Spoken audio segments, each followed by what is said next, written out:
a esta sesión que se llama Una novela embotellada, en la cual me da muchísimo gusto recibir a dos personajes, dos personalidades, tanto de las letras como de la música en el país. Ella es directora del Pen Club, ha escrito varias novelas, es periodista, también ha sido traductora y su libro más reciente se llama, en español, se llama Lady D y es una de las cosas sobre las que vamos a hablar. Tiene otro libro que se llama La viuda Basquiat y se ha dedicado sobre todo a la investigación, mucho a la investigación periodística en México. Ella es Jennifer Clement. Jennifer, bienvenida.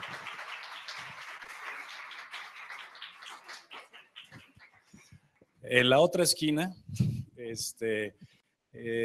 nacido en Tulancingo, miembro de varias agrupaciones rock and rolleras, radical declarado, un gran tipo, gran lector, escritor también, miembro de Botellita Jerez desde su nacimiento, el maestro Francisco Barrios.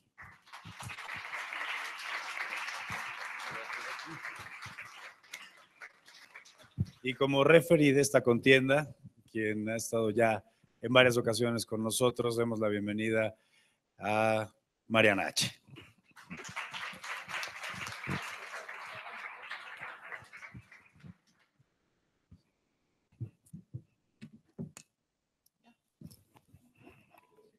Aquí estoy. Buenas noches, gracias. Gracias por la invitación, gracias por estar aquí. Fue una tarde lluviosa que parecía mucho más caótica de lo que terminó siendo. Quién sabe qué suceda después de esta presentación, pero estoy muy contenta de verdad de estar con ustedes, con Jennifer, con el Mastuerzo, que lo conozco hace algunos años ya en entrevistas, con Jennifer, que admiro mucho por el trabajo que ha hecho en su literatura, en la poesía, en la investigación, en el contacto con la gente, una sensibilidad no nada más literaria y poética, pero también social, que por eso la queremos tanto en este país. Y creo que por eso también quieres un poco a este país y has estado aquí en estos años. Hay gente que seguramente te preguntará de tu país, ¿qué haces en la Ciudad de México? ¿No? O sea, si muchos de los que están aquí se quieren ir, no yo, pero muchos sí dicen, qué caos, ¿por qué elegir esta ciudad? Y el Mastuerzo de la HHH Botellita de Jerez, que también han desde hace muchísimos años sabido, digamos, como leer lo que pasa en las calles de esta ciudad, en las mentes, en la moda, en la no moda, en la música, en los medios, y que han sido cronistas desde hace muchos, muchos años, muy arriesgados, además en un principio, con muchas cosas en contra también, ¿no? Y esto es, ¿qué les pasa? Y que de pronto los vio yo, la primera vez que vi a la Botellita de Jerez en televisión, yo creo que fue como en el Canal 2, una cosa así, que ahorita sería como casi impensable, y me dijo mi papá, ¿quiénes son estos?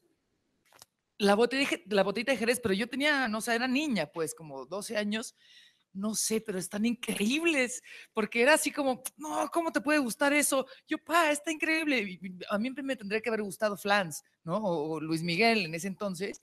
Yo dije, ¿quiénes son estos cabros? No, es increíble. Y fue la primera vez que yo sentí que tenía alguito de contestataria, nada más por aprovecharme de su talento para hacer una pequeña diferencia entre mis papás y yo. Y han sido, como les digo, han registrado este pulso de la ciudad desde hace muchos años con su propio lenguaje, han de hecho creado un lenguaje a partir de sus canciones para poder describir esto que es prácticamente indescriptible, que es la Ciudad de México, cómo nos relacionamos los chilangos para bien o para mal. Y yo le decía a Francisco Serrano, a quien agradezco mucho que me haya invitado, a toda la gente de aquí del Lunario, a Carla, Constanza, Gerardo, que es una plática que me cuesta un poco trabajo abordar, porque ellos son los expertos, yo nada más estoy intentando poner un contexto, porque de lo que vamos a hablar es un poco qué es lo que pasa en esta ciudad en cuanto a violencia, en cuanto a trata de personas, que afortunadamente hace muy poco tiempo, pero ya se habla de trata de personas y no de blancas, porque se trata con personas, igual niños que niñas, que mujeres, que hombres, en donde desde hace mucho tiempo también se aborda la tragedia en este país vía el humor muchas veces, y es una especie de fórmula de escape. y también existe la poesía y la literatura, entonces es difícil abordar este tema, no lo vamos a hacer por completo, pero sí me gustaría un poco poner un contexto de cómo empezaron sus carreras y este compromiso por relatar lo que pasa en las calles de esta ciudad o de este país a través de sus propias herramientas artísticas, que puede ser la música, la poesía, la literatura o una mezcla de todos. Primero las damas, mi querido Mastuerzo. Y además, cuéntanos un poco cómo te acercaste a este país para traernos novelas, como decía Francisco Serrano, las más conocidas aquí, La viuda de Basquiat y Lady Di. ¿Cómo fue tu aproximación a este caos que es México, a esta ciudad, y decidir hacer un compromiso con la gente a través de tu literatura? Bueno, pues es una pregunta compleja. Yo vine a México cuando tenía 1 año de edad y siempre he vivido en México, aunque hice estudios fuera, en Nueva York. Es más, mi libro La viuda Basquiat, que es una memoria, no es una novela, es sobre ese momento en Nueva York que yo viví con Jean-Michel Basquiat y bueno, los músicos que estaban en esa época eran The Ramones, The Cure. Era un momento muy, muy interesante, ¿no? Conocí a Madonna, pero era un bartender en un bar. Todavía no era Madonna, todavía no sabía ella que ella era Madonna. Entonces, bueno, el libro se trata de eso, pero Lady Di, el libro reciente sobre México, porque tengo un libro que se llama Una historia verdadera basada en las mentiras sobre el maltrato de sirvientas en México, que de hecho el Teatro Nacional lo montó. Pero este libro no toma lugar en la Ciudad de México, toma lugar en Guerrero. Yo sabía que me interesaba mucho escribir de cómo la violencia en México estaba afectando a las mujeres. Entonces, al principio, como por 3 años, estuve entrevistando a muchas mujeres de narcotraficantes, pero luego me contaron, una señora que trabaja en México, en la Ciudad de México, me contó cómo en una parte de Guerrero estaban robando a las niñas y lo que ellos hacían es que excavaban hoyos en la milpa y cuando veían que llegaba una camioneta con hombres buscando a mujercitas, las escondían en estos hoyos. Entonces, ese fue el momento en que yo supe que iba a escribir sobre las mujeres o las niñas más vulnerables en este país, ¿no? Y aun cuando viviste esta situación, principalmente en Guerrero, que es escalofriante, por supuesto, tú no decidiste irte por una crónica periodística, sino que escribiste una novela que tiene parte de ficción y creaste personajes que nos conmueven muchísimo porque los oímos hablar, porque no vamos a revelar la historia del nombre de Lady Di, aunque algunos lo podemos inferir, pero hay que leer el libro para encontrar ese punto. Pero tuviste esta habilidad literaria de incluir dentro del horror la belleza y la ternura y la poesía. Sí. Y para eso sirve la literatura también, para compartirnos otra visión pues, de lo feo y del horror. Pues yo siempre entro por la puerta de la poesía, entonces quiero que sea una experiencia poética. Me interesa muchísimo cómo convive la belleza y la fealdad o lo sagrado con lo no sagrado, entonces siempre estoy buscando eso, pero realmente sí es un libro amoroso. La crítica lo ha dicho mucho, que sí es un libro encantador, tiene sentido del humor, que es incluso para la gente que tiene que promover el libro dentro de la editorial, les ha costado mucho trabajo decir, bueno, es un libro sobre el tráfico de niñas, pero lo puedes leer, puedes tener una experiencia poética al leer el libro. Y para mí la gran sorpresa, porque yo siempre escribo sobre lo que me duele, entonces pues esta historia de estas niñas me dolía muchísimo y no me dejaba dormir. Y yo pensé que a nadie le iba a interesar lo que estaba pasando en Guerrero. Este libro salió en julio y Ayotzinapan fue en septiembre, entonces se adelantó 3 meses al evento terrible ese. Pero es un libro que se ha vendido en todo el mundo y ha ganado premios y todo ha sido una gran sorpresa para mí que estas niñas de Guerrero están hablando en todas partes. A veces se cree que hay gente que cree mucho en ello, hay gente que no, hay gente que lo cuestiona. El periodismo funciona para cambiar un gobierno, para cambiar una sociedad. Hay gente que lo cree, hay gente que no. La literatura sirve para cambiar a una sociedad, a un gobierno. ¿Cuál es tu opinión de eso? Claro. Digo, la literatura es un medio muy poderoso. Si vemos en la historia, hay casos muy claros. Por ejemplo, el caso de la novela de Dickens, que se llama Oliver Twist.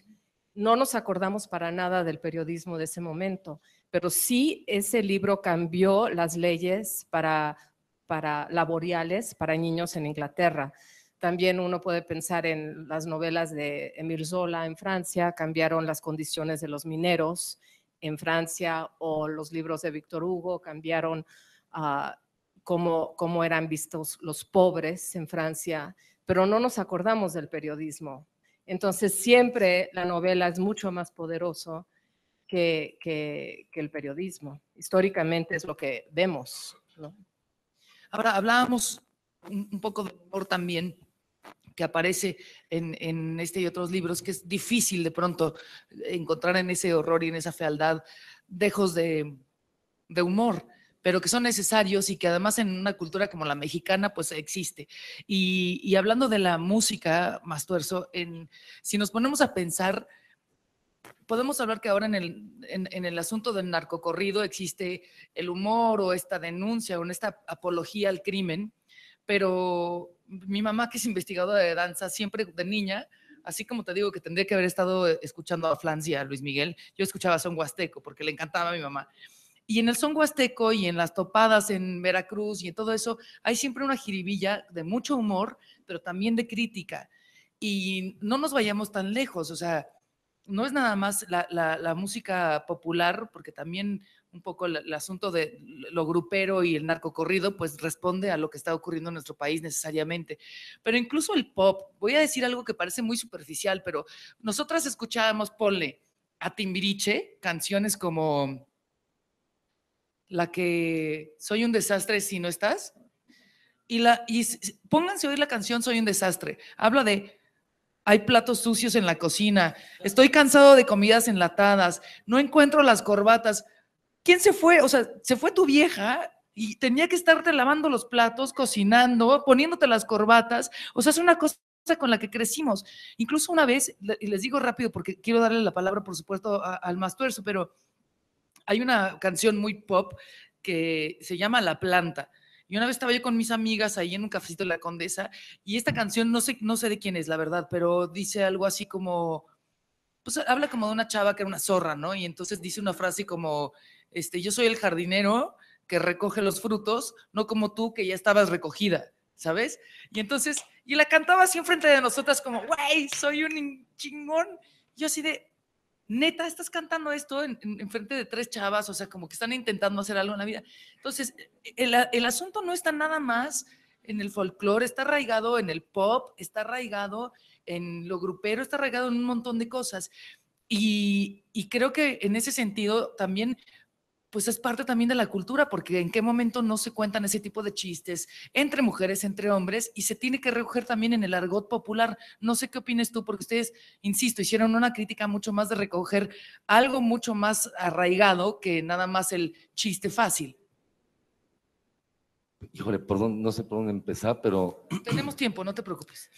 Efectivamente, yo creo que responde todo esto que acabas de decir a que pues en el arte, los artistas también viven distintos valores de esta sociedad en las que vivimos.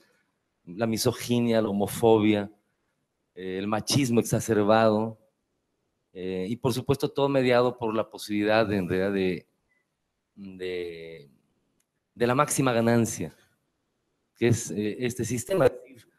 Lo que se venda, no importa que sea la virginidad de tu hija, porque además así, o de tu mamá, o incluso la conciencia, deja tú la virginidad, o ese tipo de valores acá más. Yo creo que responde a eso, a que es una lucha ideológica. Creo que Luis Althusser le llamaba los aparatos ideológicos del Estado, que insisten, porque además cada vez está más claro, antes le llamaban payola, ahora cada vez más es pagar para comprar el tiempo en la radio o en la televisión. Es decir, está cada vez más claro que los medios son de un dueño, y este dueño se los vende, se los alquila a quien tenga dinero para promocionar sus mercancías.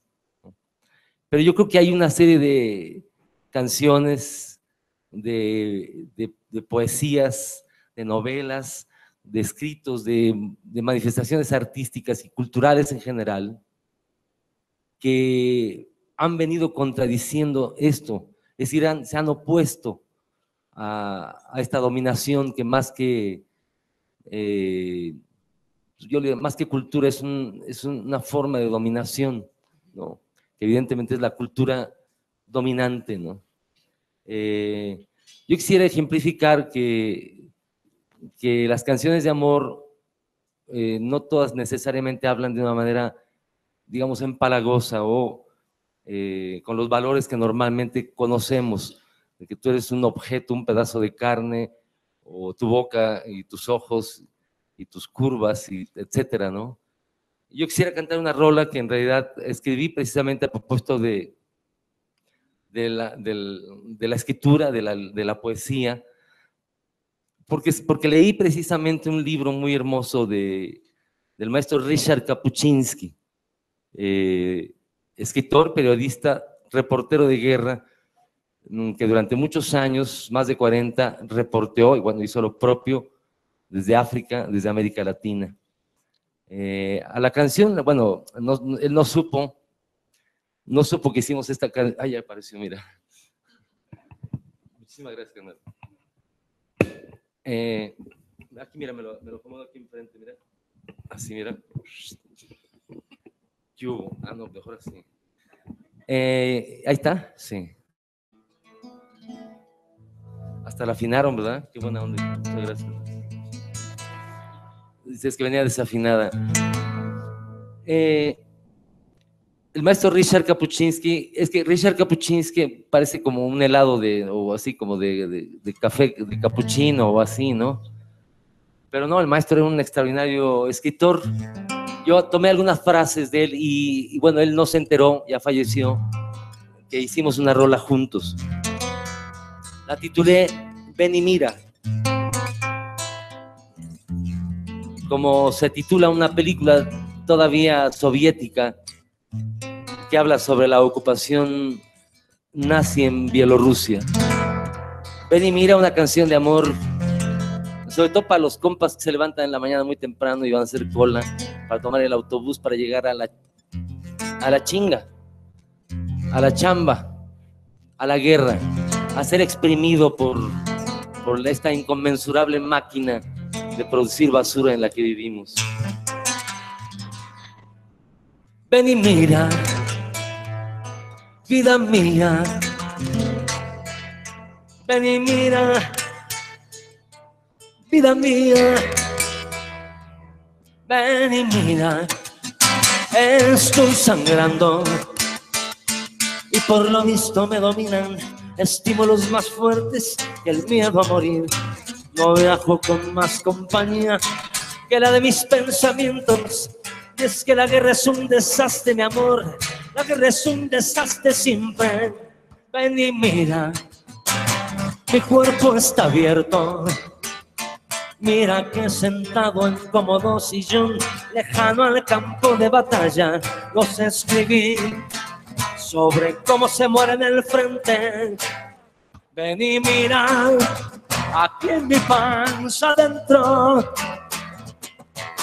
Ven y mira, personas aterrorizadas, impotentes, deambulan sin orden y concierto, redondo los ojos.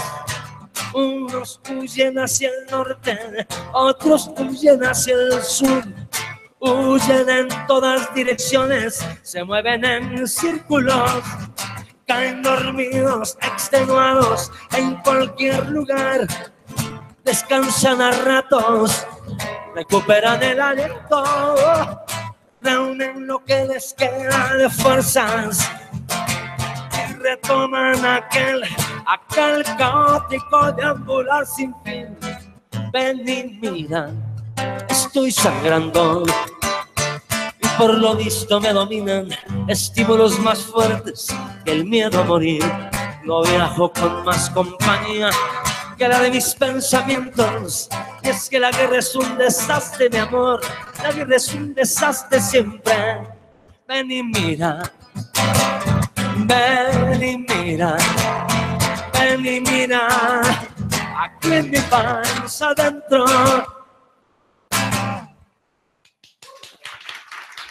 Muchas gracias. Muchas gracias a Francisco Barrios, el Mastuerzo. Apenas estamos empezando, ya saben que estamos calentando motores. Quisiera regresar con Jennifer, porque hay algo bien importante que hablar en todo lo que tú has escrito, en todo lo que tú has visto y vivido, platicando con mujeres, estudiado, percibiendo también de esta sociedad mexicana, y es el papel del hombre. El asunto también de cuando sabemos que muchos grupos, por ejemplo, de narcos, y además tenemos aquí en la Ciudad de México la libertad de poder hablar de esto, porque tú te vas a otros lugares y de pronto en un foro así no podrías estar hablando de estas cosas, porque hay miedo, porque no se puede, porque nos necesitamos cuidar también. Entonces hay una parte también de el miedo a esta serie de grupos que se roban a las niñas, que las venden, que se roban también a los chavos para reclutarlos también en los cárteles y lo que tú quieras. Y por otro lado también hay una parte, y lo mencionas claramente en Lady D, cuando dice, es que este es un lugar donde ya no hay hombres, no nos protegen, es como si no tuviéramos árboles, como si no tuviéramos pozos o algo así, como es decir, estamos desvalidas las mujeres y nos tenemos que proteger entre ellas.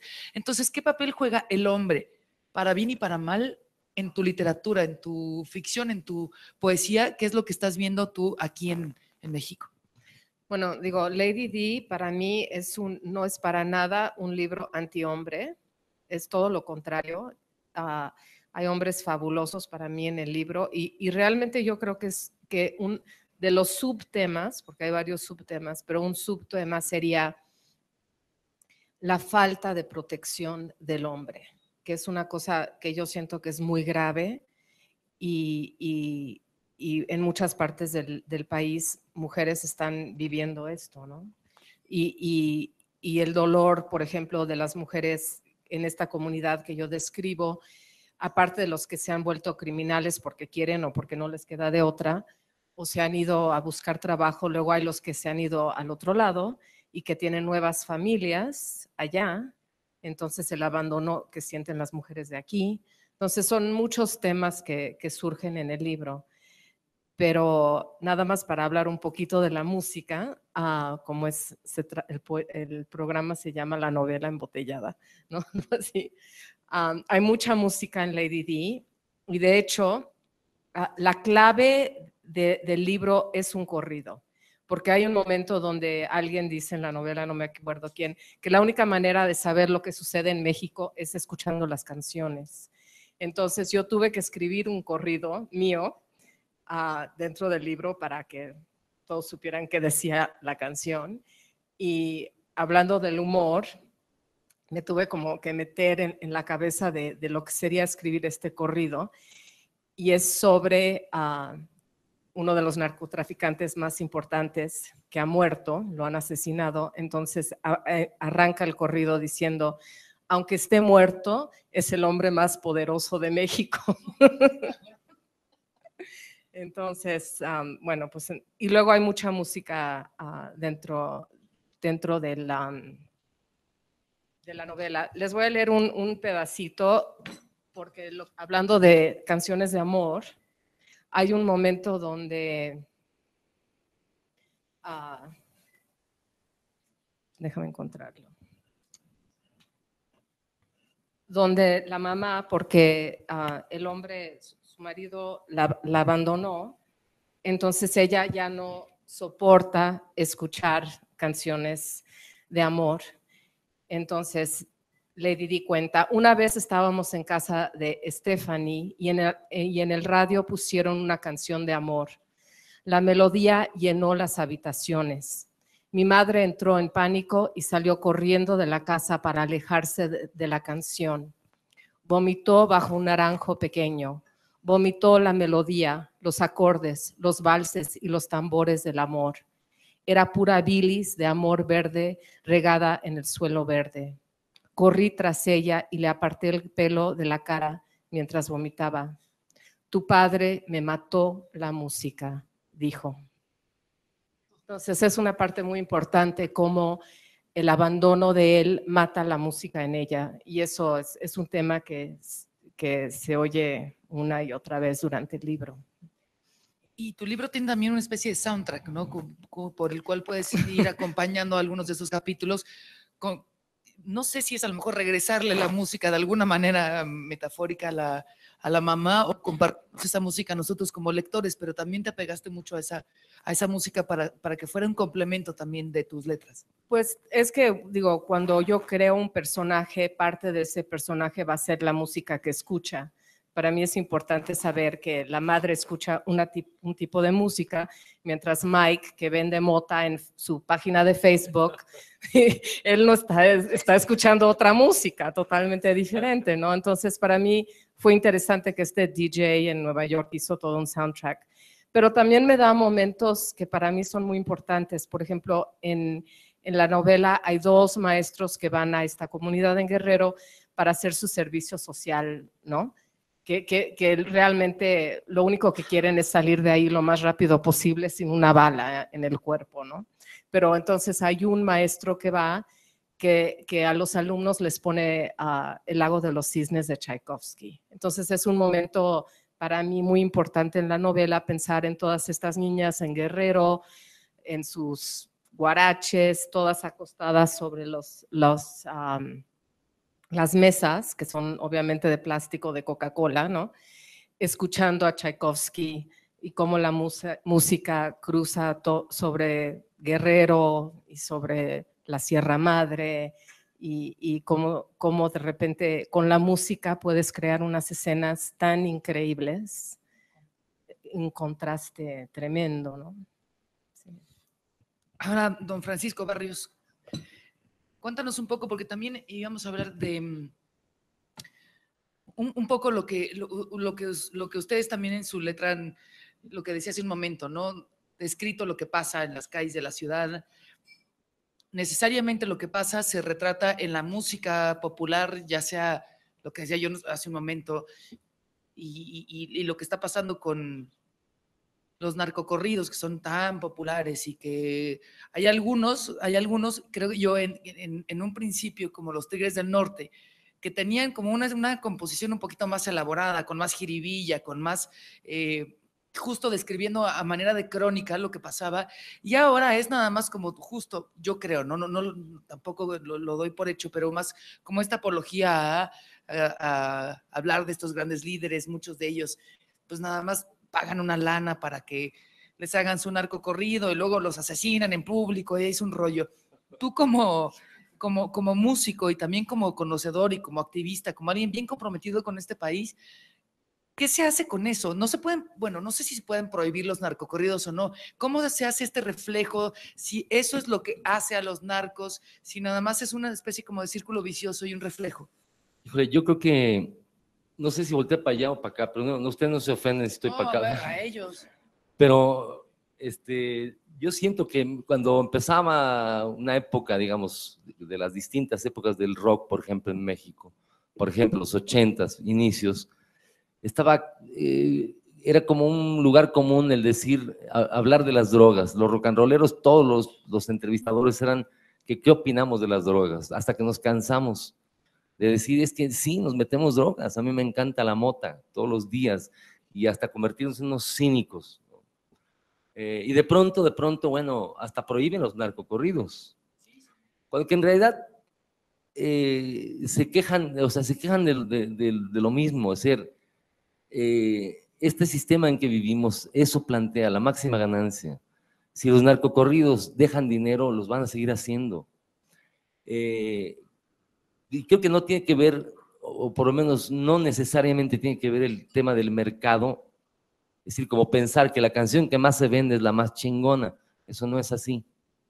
Yo creo que hay una inversión de capital en cada mercancía, en cada libro, en cada disco, en cada imagen de los seres que más o menos le andamos haciendo al pendejo, ¿no? Y perdón que te interrumpa, pero los libros que más se venden, las canciones que más se venden, no son las mejores, tú lo sabes. Claro que no, no necesariamente, digamos, habrá coincidencias y yo creo que en todos los ámbitos, en la literatura, en la música, etcétera, ¿no? Pero a lo que voy es, por ejemplo, he conocido hace muy poco, gracias a Marisol, a La Raza Obrera, una banda que hace narcocorridos, pero justo lo hace con un humor bien chipocludo. Porque sí, evidentemente hay una cierta apología a las drogas, al tema de las drogas, pero con humor y con cierto grado de cinismo, ¿no? Y para mí es un hecho artístico, de pronto eso, el que como lo están planteando, aunque sea música popular, aunque lo que sea, ¿no? Yo en lo personal cada vez más siento yo que hay temas que en realidad a mí no me preocupan. Es decir, para mí tiene la misma sangre un litro de esta agua que un litro de Coca-Cola o un kilo de marihuana. La misma. Se llama explotación del trabajo humano. Esa guerra de la que hablamos hace un rato en la otra canción, esa guerra es una guerra legal de todos los días. Todos los días se exprime a millones de seres humanos en el mundo. Súbanse al metro y vivan el metro. Sientan que están corriendo en la sangre de esta máquina de mierda, esta máquina, inconmensurable máquina de producir basura en la que vivimos. Como artistas, yo creo que tenemos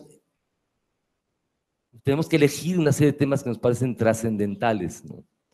Tu novela que habla del dolor y efectivamente, el arte tiene que servir para eso. Y además, tiene que tener el bien hacer, la belleza del arte, digamos, ¿no? Aunque hable del horror, del dolor, ¿no? Por supuesto. Yo creo en que lo demás es mercado, pues, o sea, el que siga queriendo estar enganchado en el mercado, pues que siga enganchado. Yo creo que hay una lucha ideológica constante, cotidiana, todos los días, pues, en todos los ámbitos, por no escuchar necesariamente la mesa que más aplauda, ¿no? Es que además los papás y las mamás son los más pendejos todavía, ¿no? De verdad, con todo respeto, ¿no? Y sacan sus comerciales de que lee 20 minutos la madre, ¿no?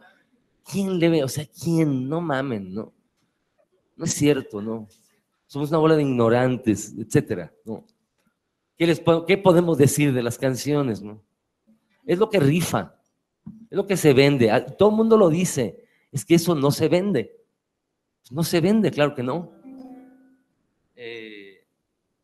Me voy a permitir cantar una canción también muy breve. Es una canción muy breve que forma parte, de hecho, de una colección de canciones que yo he denominado las canciones de la eyaculación precoz. Perdónenme, no es ninguna referencia a nadie en persona, nada. Es que son tan breves que cuando yo acabo la gente se queda. Yo tengo que decir, ya acabé. Esta canción se la escribí a mi novia porque un día se enojó conmigo y yo me salí a caminar por ahí. Y a propósito de los hechos que uno relata, pues uno mira. Y justo vi una pinta ahí con gis, fíjate, en una piedra grande ahí cerca del ex convento de Churubusco que decía, entrecomillado, hay una clase de pájaro cantor que cree morir cada vez que se pone el sol. Se me hizo una cursilería de lo peor tantito. Pero dije, esa cursilería se la dijo un cursi a otra cursi o a otro cursi, o así. Y pues qué mejor para mí, porque yo soy un cursi, de hecho a veces soy no el más torso, sino el más cursi. Y esta canción se la hice a mi novia porque estaba enojada. Y bueno, y se la canté. La titulé, a propósito de la edad, de la diferencia, ella es mucho menor que yo, entonces la titulé Muero por vivir. Así como cuando uno dice muero por un helado de limón, yo muero por vivir. Hay una clase de pájaro cantor que cree morir cada vez que se pone el sol. Yo soy uno de esos, creo que yo soy uno de esos. Yo soy un pájaro cantor, yo soy uno de esos. Por las mañanas, cuando sale el sol, se sorprende de seguir viviendo y canta, y canta, y canta. La na na na na na na na na, la na na na, la na na na na na na, la na na na na.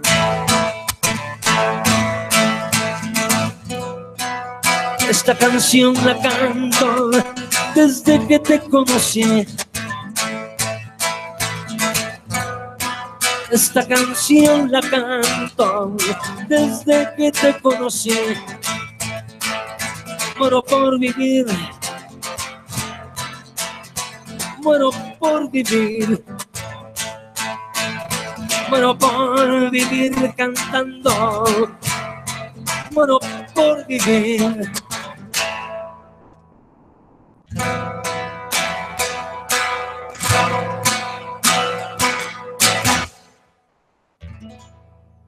Ya acabé.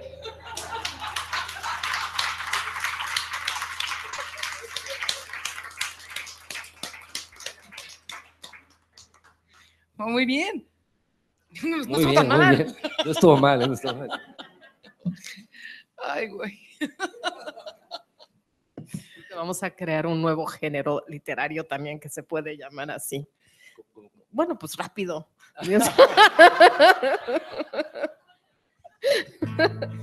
Bueno, los Y poemínimos. prematuro. Ajá. Bueno, antes de seguir, ¿quieren agregar algo? ¿Quieres agregar algo del tema que hablábamos o lo que sea? ¿Sobre la Ciudad de México? Sobre la Ciudad de México, sobre la Bueno. eyaculación precoz, lo que tú quieras. La Ciudad de México, prefiero. Bueno, todo el mundo se queja de la Ciudad de México, pero a mí nunca se me olvida que estoy viviendo en el lugar de la gran profecía. Digo, nunca se me olvida, ves el nopal, el águila, la serpiente, piensas que los mexicas por 200 años caminaron buscando esa imagen y fue aquí. Entonces, cuando voy al centro y veo que todo se está hundiendo y afuera de la catedral puedes ver el vidrio ahí donde está hasta abajo el lago, ¿no? Y entonces, pues para mí siempre tiene como esa carga muy fuerte del mito, de la profecía, y entonces lo vivo como que desde ahí, ¿no? El tema de trata de personas, de violencia a las mujeres, de migración, desgraciadamente no es un tema mexicano, es un tema universal. Entonces, ¿cómo percibes tú lo que está pasando en el mundo en temas de migración? Ya sabemos que no es lo mismo un refugiado, alguien que sale huyendo de una situación de violencia extrema donde neta no puede estar vivo porque sus hijos se pueden morir de una bomba en 5 minutos, y los migrantes que a lo mejor sí están viviendo una situación de violencia, pero más de una necesidad de buscar algo un poco mejor, con todo el riesgo que conlleva. Pero ¿cómo vives o cómo analizas tú también esta situación que no es solamente mexicana? Yo creo que tu literatura llega también a alcances universales. Bueno, yo creo que muchos casos de trata son casos diferentes, ¿no? Sí. Digo, claro, siempre está el dinero de por medio, pero, por ejemplo, ahorita que estuve en Eslovenia en la conferencia de paz, estuve con kurdos, estuve con gente que había sido vendido como esclavos de Somalia. Todos los casos son un poco diferentes y yo lo que explicaba es que lo que sucede en México no hay ideología. Es puro capitalismo. Digo, ¿cuántas personas murieron por una chamarra de cuero o por unas botas, no? Y además el caso de México es totalmente, México no puede resolver el problema sin los Estados Unidos, porque las drogas van para allá y las armas vienen para acá. Las estadísticas más recientes son que si las armas, tanto legales como ilegales, no vinieran a México, casi el 50% de los que venden armas en los Estados Unidos no tendrían negocio. Entonces es una cosa tan amoral y tan terrible que México no lo puede resolver solo, ¿no? Entonces, desgraciadamente, en México y en los Estados Unidos y en todo el mundo, el tráfico de personas es una cosa ya, es como, bueno, aparentemente hoy hay más esclavos en el mundo que en toda la historia de la humanidad, ¿no? Hay un libro que acaba de ser muy galardonado y premiado, igual que su autor, que es Emiliano Monge. No sé si conoces este libro, se llama Las Tierras Arrasadas. Es un libro que salió hacia finales del año pasado y habla del fenómeno de la migración. Pero ahí, a diferencia de tu libro, no hay identidad. Una de las cosas más serias que nos pasa cuando leemos Las Tierras Arrasadas de Emiliano Monge es que no hay nombres, no hay acentos, no hay nacionalidades, por supuesto, y entonces él lo que dice es, llega un momento en que se pierde la identidad y es una de las cosas más difíciles. ¿Tú qué eres? O sea, fuera de si eres mujer o hombre y que no necesariamente a lo mejor te define, ya no es yo soy del Salvador, yo soy de Nicaragua, yo soy mexicano de Zacatecas, soy mexicano de Puebla. O sea, de pronto hay una especie como de masa que se llaman estos migrantes y que pierden la identidad y eso es algo bien grave, eso es algo muy, muy difícil para toda esta gente que cruza o intenta cruzar. Aquí me gusta que le das una identidad y una familia, una mamá y existe como pues como seno materno familiar, que es lo que conmueve mucho también de la novela y como tú dices, lo hace algo muy como cercano a nosotros, pero sí hay una gran parte que se están perdiendo del nombre de Lady Di o de su mamá o de la abuela. Sí, lo que pasa con las estadísticas es que todo se vuelve impersonal y en una novela todo se puede volver muy personal y te involucras, ¿no? Por ejemplo, para mí era muy importante reconocer que en México hay dos fronteras, hay la frontera vertical, que es de Centroamérica hacia los Estados Unidos, y la horizontal. Y para mí escogí tener un personaje de Guatemala, porque para mí era muy importante, mucha gente no se da cuenta que de los genocidios más terribles del siglo XX sucedió en Guatemala, ¿no? Entonces fue una manera para mí, digo, tocar ese punto con mi personaje guatemalteca, que se llama Luna. Entonces, sí, yo creo que una novela hace eso, definitivamente. Don Francisco Barrios. Ahí le voy. Una vez de mi casa me fui aleteando, salí volando por la ventana. Entonces fue que me fui, pero volví otra vez, volví. Estaba crudo con mucho frío y me tuve que volver por unos ángulos culeros. Cosa de fierros, ladraban los perros. Y así fue cosa ruda cuando tuve que volver. Zarra, hoyo negro, pollo pollero, taco de perro, ahí viene el tren. Entonces fue que me encontré con las 2 gotitas de agua de Nogales. Y qué placer. Donde la carne se mueve como se amasa el nixtamal. Salen y salen tortillas que caen directo al comal. Y así la masa que viene y va con su vaivén de aquí para allá, de allá para acá. Zarra, hoyo negro, pollo, pollero, taco de perro, ahí viene el tren.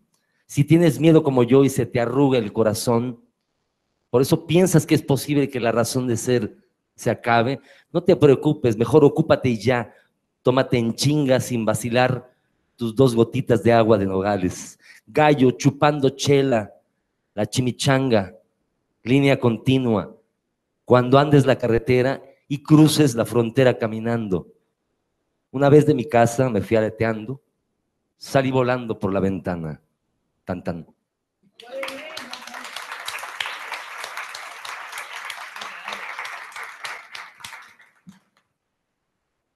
Tenemos todavía un tiempito para platicar. Va a haber sesión de preguntas y respuestas. ¿Alguien va a abordar en algún momento el tema de Donald Trump? ¿Alguien quiere hablar acerca del asunto en el que estamos metidos o ni vale la pena, porque como ustedes quieran.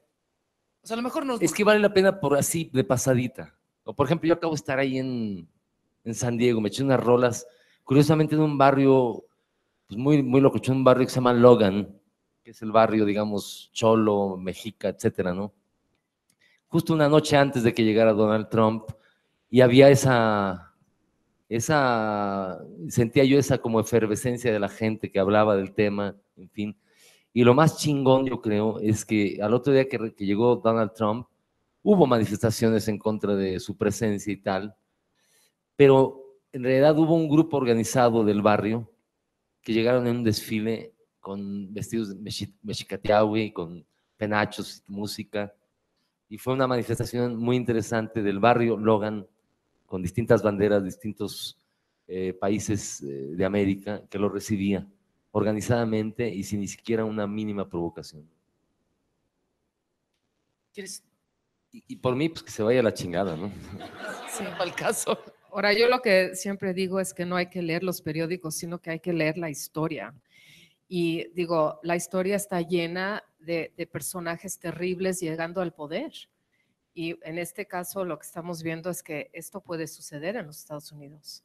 Y bueno, ha sucedido en muchos países a lo largo de la historia y es muy preocupante. Ahí tienes a Peña Nieto, ¿no? Qué barbaridad, ¿no? Qué cosa tan patética, ¿no? Se sienten hasta como que no se les enchina el cuero.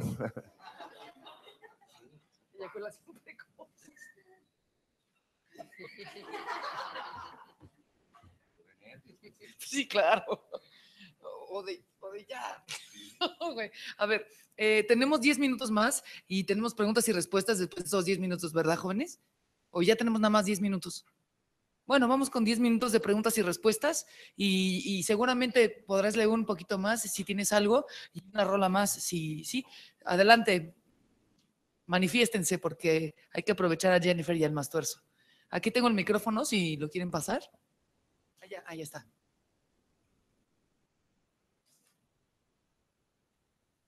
El primero siempre es el que no se anima, pero por favor, ahí está.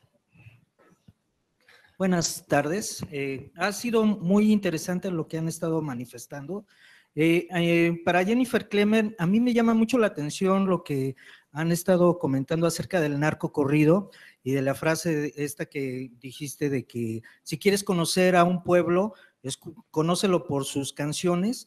Algo me remitió a un libro de ensayos, de crónicas de La Nota Roja de Carlos Monsiváis. No sé si esto tenga algo de influencia de este autor que ya falleció hace algún tiempo en tu escritura. Claro, es algo muy distinto, pero se le daba mucho esto de la mexiquindad o de una crítica muy mexicana, ¿no? Gracias. Bueno, yo lo admiré mucho y tuve la suerte de conocerlo y tuve hasta más suerte porque él escribió una nota sobre mi memoria, La Viuda Basquiat. Curiosamente, él escribió sobre mi libro, que era un libro sobre Nueva York, ¿no? Y además se lo sabía todo, era un hombre muy brillante. Y bueno, sí, todo su estudio de lo que es lo mexicano, yo creo que es fascinante y a mí siempre me ha fascinado. Entonces, no sé si tengo una influencia directa, pero sí me he empapado en sus ensayos, en sus colecciones, que son fantásticas, ¿no? No sé si eso responde, pero sí me interesa mucho. Gracias. ¿Quién más se anima? Allá. Buenas noches. Estoy un poquito empapado, sobre todo me llamó mucho la atención de la señora Jennifer sobre el tema de su trabajo de guerrero, ¿no? Sobre todo. Soy tesista en historia de parte de la UACM. Me llama mucho la atención en el sentido que últimamente se han llamado, y sobre todo en la violencia, las llamadas autodefensas. Para mí son muy diferentes a lo que es en Guerrero, que son las policías comunitarias.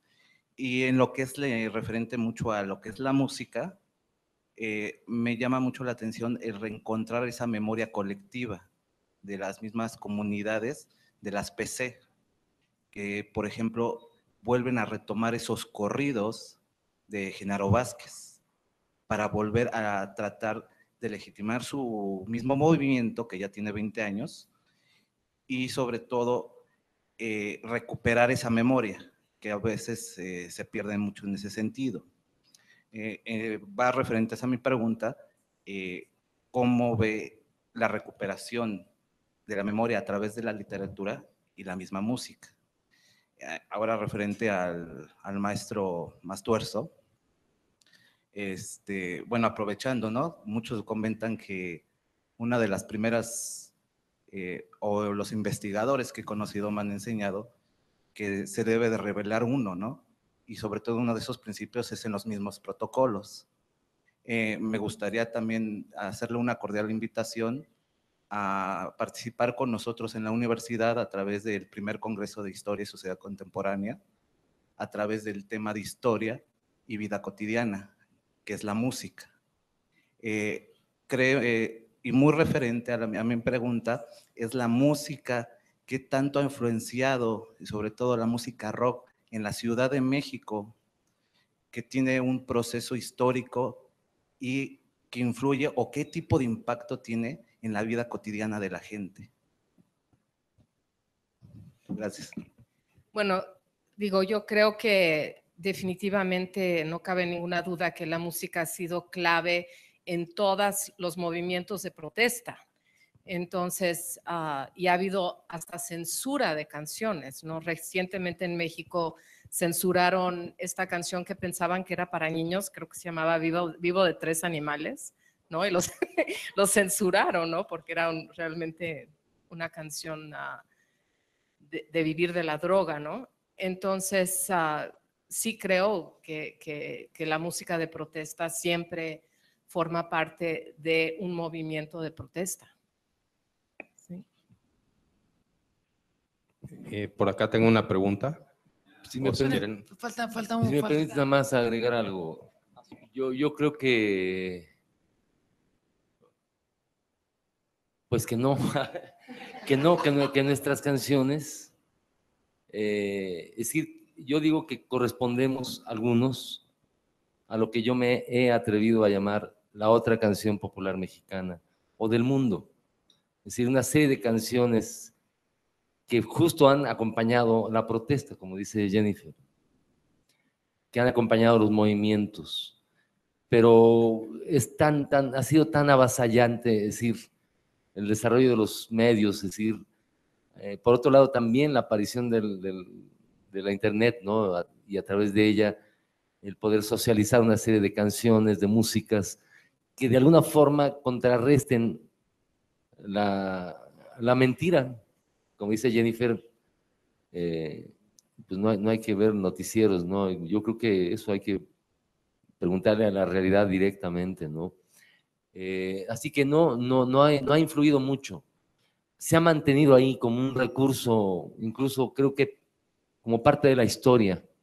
Cuando hablo de la otra canción popular mexicana, por ejemplo, hablo de Judith Reyes, hablo de José de Molina, hablo bueno, del grupo Los Nacos, de León Chávez Teixeiro y de un montón de otros anónimos, porque en realidad son prácticamente anónimos frente al avasallamiento que tiene Armando Manzanero y sus 600 y tantos votos como parte de la Sociedad de Autores y Compositores, ¿me explico?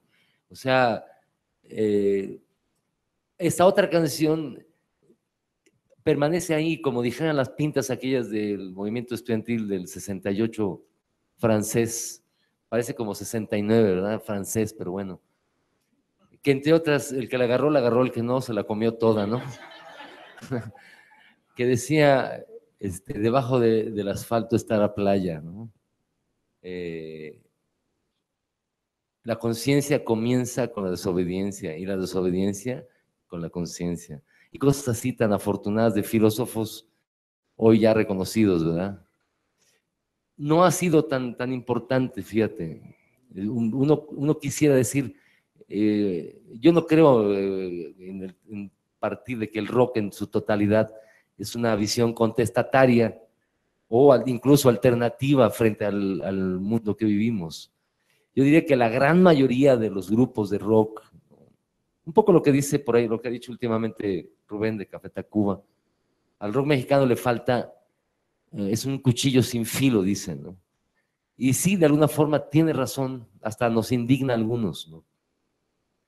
Porque en realidad hay algunos que, un poco como lo que plantea Jennifer con su visión como escritora, ir al barrio, reconocer a un personaje trascendental, etcétera, y una causa fundamental, en fin, es eso, el de alguna forma cantarle al pueblo, al barrio, ¿no?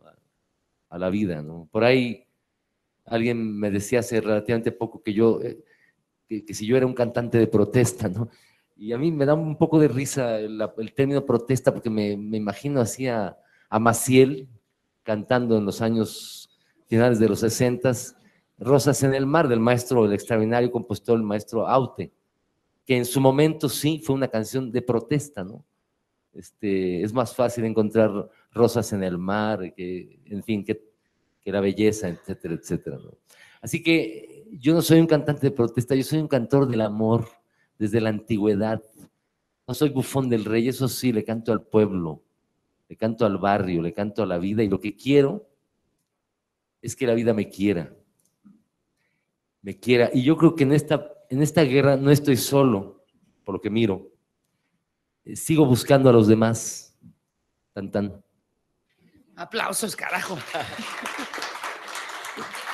Yo quiero agregar algo, perdón. Yo sé que soy moderadora esta noche, pero hay algo que me gusta mucho de lo que dices, que es gente como, por ejemplo, Bob Dylan. Mucha gente lo considera cantante de protesta.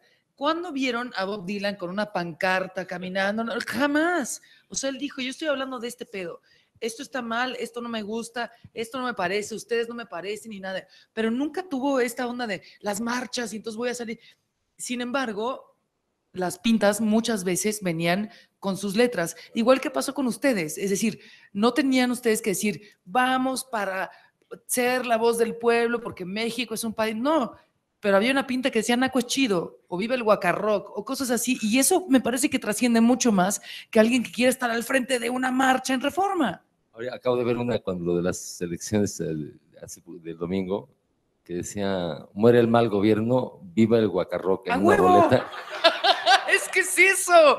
O sea, neta, yo creo que cuando trasciende algo así, o sea, en términos que todos conocemos y que todos queremos y entendemos mucho más en nuestro lenguaje, penetra mucho más que cuando alguien tiene como toda esta... No digo que esté mal lo que hace mucha gente que ha hecho canción de protesta, pero está muy bien y tiene su lugar, pero creo que también cuando sale de manera natural, porque lo estás haciendo como por una cuestión tuya de desesperación, de indignación, de todo eso, permea mucho más y sobre todo en un lenguaje que conocemos y que conocían en los que entonces éramos chavos y que ahora intentamos seguir siendo, que si tratas de traer un discurso súper elaborado como somos jóvenes, somos contestatarios.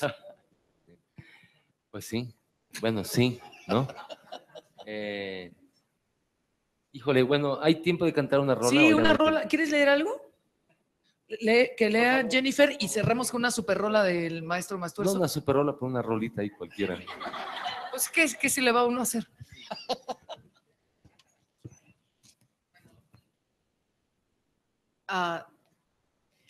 En la novela hay una... ¿Se puede una pregunta antes? Sí, sí.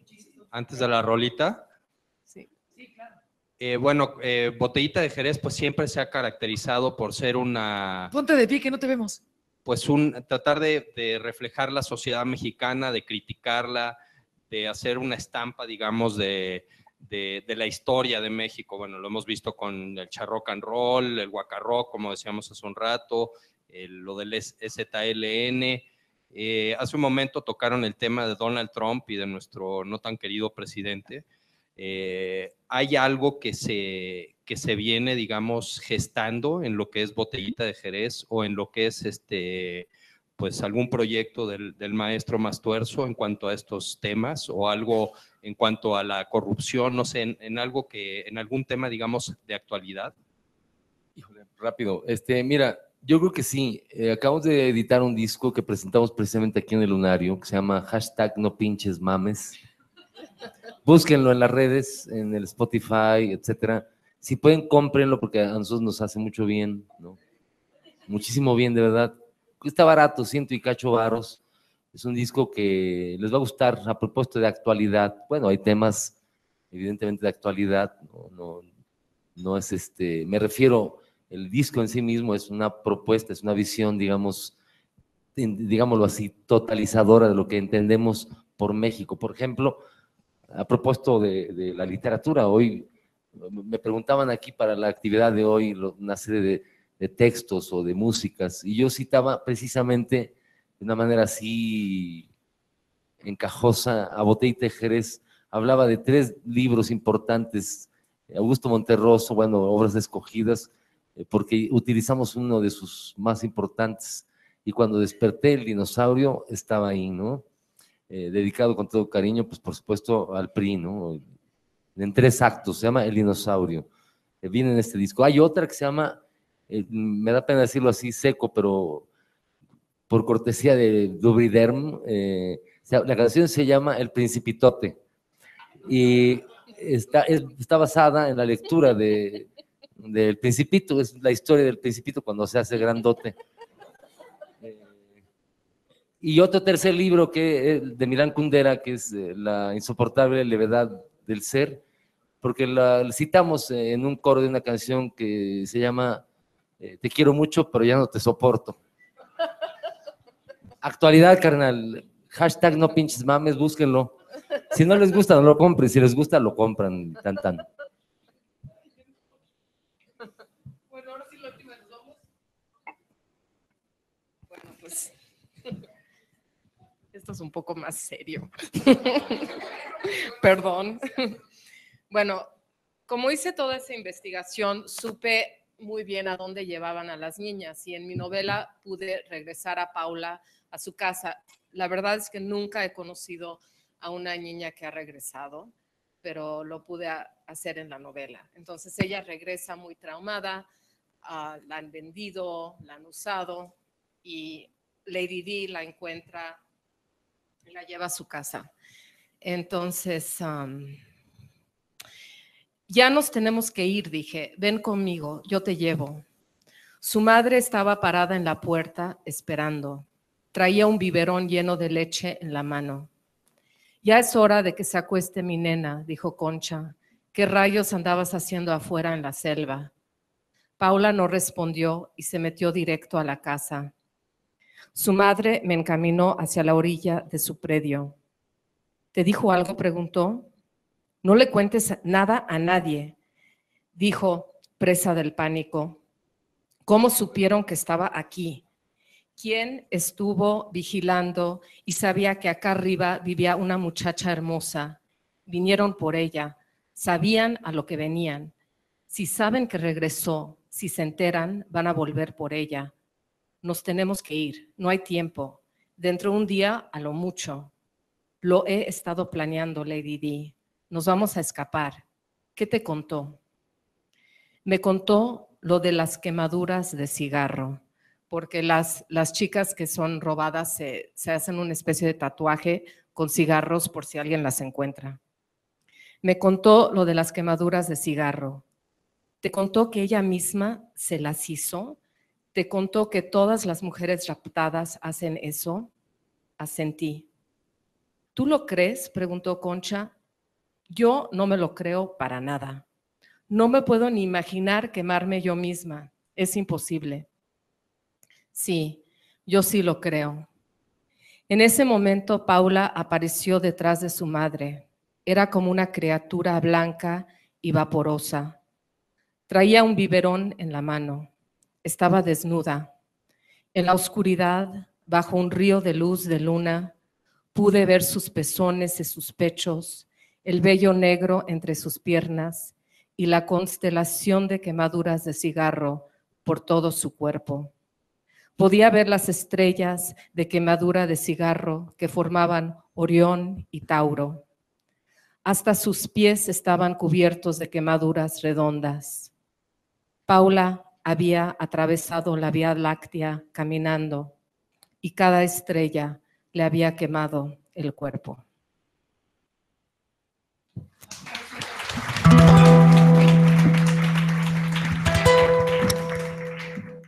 A propósito, dame la mano, carnal. Hay un chorrito de luz aquí. Ven conmigo a darte un trago. Estoy muy cerca de ti, dando de vuelta redondo en el agujero de al lado, ensimismado, chupándome un dedo, buscando un pezón como tú. Entre la ventana y el umbral hay un camino sin retorno, una ojiva nuclear, un déjà vu con amnesia, rotavirus petulante, un callejón sin salida. Así te escucho pensar de lo que llaman la bestia. Y pataleo, pataleo, pataleo, pataleo. Y pataleo, pataleo, pataleo, pataleo. Este es un vuelo de fumadores, no hay que abrocharse los cinturones. En el mundo del dinero la verdad y la mierda son gratis y cada quien se suicida como le canta el culo o grita patria y vida en solo. En todo como va, me duele la cabeza pero aguanto lo que falta.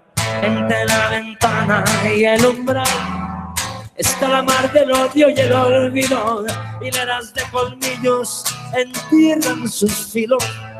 No hagan olas, camaradas, que aquí es más allá de la chingada. Los tiburones no se andan con mamadas. Y pataleo, pataleo, pataleo, pataleo. Y pataleo, pataleo, pataleo, pataleo. Dame la mano, carnal, te advierto, ya no hay orilla ni puerto, pero qué chido, no estamos muertos. Aún recuerdas nuestra canción, de dónde estamos colgados. No son las barbas de Dios, es el fundillo del mundo y Dios no existe, pero como estorba entre la ventana y el umbral. Hay un rincón cerca del cielo también, quiero decir a ras de suelo. Barrio bravo, barrio duro, barrio cálido y tierno, como un centro periférico donde te busco y te encuentro. Dame la mano, carnal. Hay un chorrito de luz aquí, ven conmigo a darte un trago. Estoy muy cerca de ti, dando de vuelta redondo en el agujero de al lado, ensimismado, chupándome un dedo, buscando un pezón como tú. Y pataleo, pataleo, pataleo, pataleo. Pataleo, pataleo, pataleo, pataleo. Y pataleo, pataleo, pataleo, pataleo. Y pataleo, pataleo, pataleo, pataleo.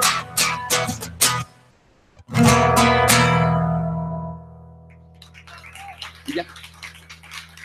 Muchas gracias. Muchas gracias a todos, muchas gracias a Jennifer, un aplauso por favor, un aplauso al maestro Francisco Barrios, el Mastuerzo, gracias por venir y nos vemos en un mes en otro encuentro de Tercera de Foros. Gracias por venir, salud.